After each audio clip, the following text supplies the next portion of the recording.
Olá, olá! Meu nome é Marina Paiva, professora de matemática de vocês desse semestre, e estamos na unidade 1. Como eu já havia dito no outro vídeo, dentro dessa unidade a gente tem um livro e dentro desse livro a gente tem vários tópicos de cada uma das disciplinas, né? Matemática, biologia e português.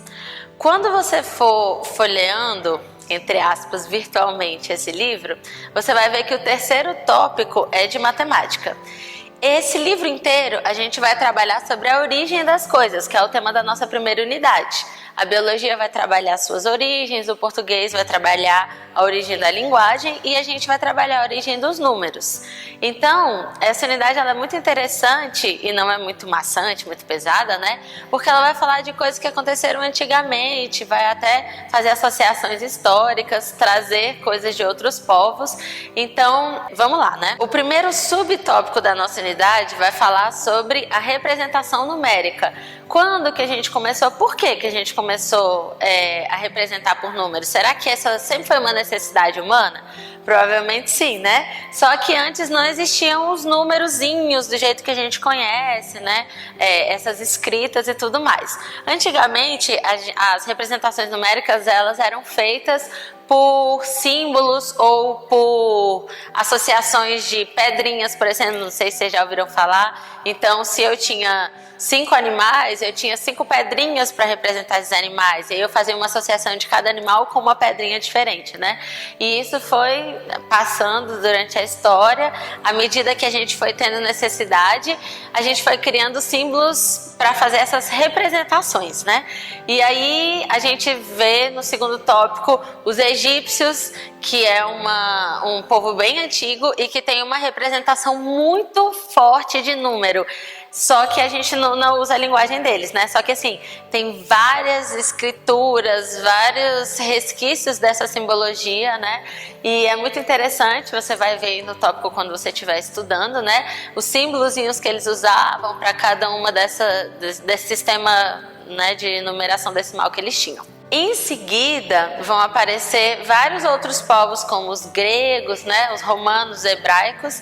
Esses povos, eles tinham outro tipo de simbologia para números. Inclusive, os gregos, a mesma simbologia que eles usavam para números, eles usavam também para letras do alfabeto deles, né? Então, e eles faziam alguns símbolos como números específicos ou alguns símbolos só como letras, ou alguns se misturavam e serviam tanto para letras quanto para números.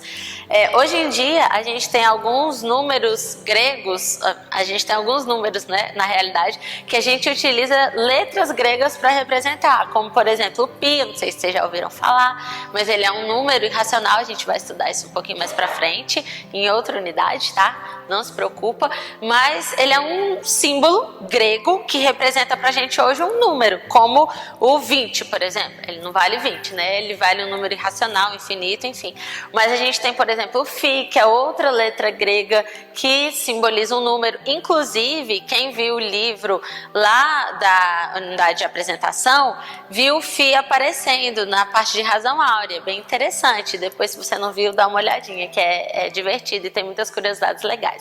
Mas, enfim, os gregos trouxeram essa grande bagagem pra gente, que a gente traz até os dias de hoje, né? Outro sistema de numeração que existia na antiguidade, que a gente traz até os dias de hoje, é o sistema de números romanos. A gente encontra muito em relógios, né? Ou representação de séculos e décadas e tal, enfim. Nos livros de história e tudo mais. E aí, a gente vai trabalhar especificamente os romanos bastante na nossa atividade de matemática. Os gregos também têm, a nossa atividade de matemática dessa unidade tem 2 exercícios. Um é sobre números romanos e o outro é sobre números gregos. E aí, o que é legal a gente saber sobre os números romanos?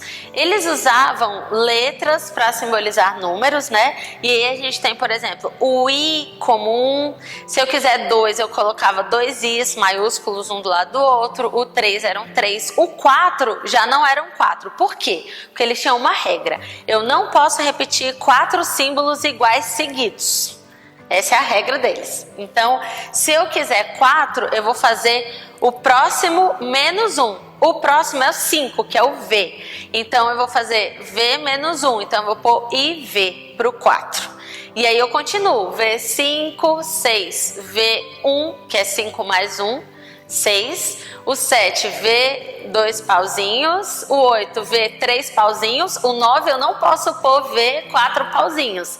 Então eu vou pôr o próximo menos 1. O próximo é 10. Então vai ficar 10 menos 1, né? Vai ficar IX, que é o 9. Então, quando vocês estiverem fazendo as atividades de números romanos, que vão ter algumas durante essa unidade, né?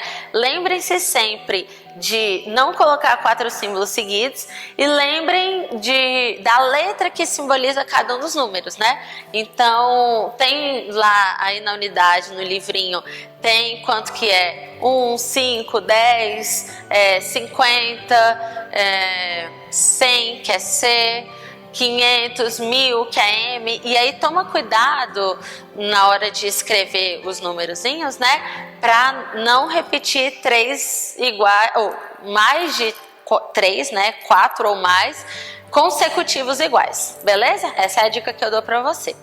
E o último tópico é sobre o sistema indo-arábico, que é o que a gente usa hoje. Os símbolos que a gente usa para o 0, para o 1, para o 2, enfim, eles não foram assim desde sempre. Lá tem um desenho bem legal de como é que eram os símbolos antigamente e como que a gente usa hoje. Então, nosso sistema hoje é o indo-arábico e aí lá você vai conseguir entender mais ou menos a parte de unidade, dezena e centena, que é o que a gente usa no nosso sistema aqui no Brasil, né? Existem outros países que não usam exatamente dessa maneira, mas é como a gente usa e as coisas vão fazer um pouquinho mais sentido. Então essa primeira unidade, ela é mais introdutória para poder trazer esses aspectos históricos. Eu espero que, se vocês tiverem alguma dúvida, podem me mandar mensagem, entre em contato comigo, mas acho que vai ser bem tranquilo. Qualquer coisa, estamos aí. Não esqueça de fazer a atividade de matemática, biologia e português e o questionário, ok? Beijo, até a unidade 2, tchau, tchau.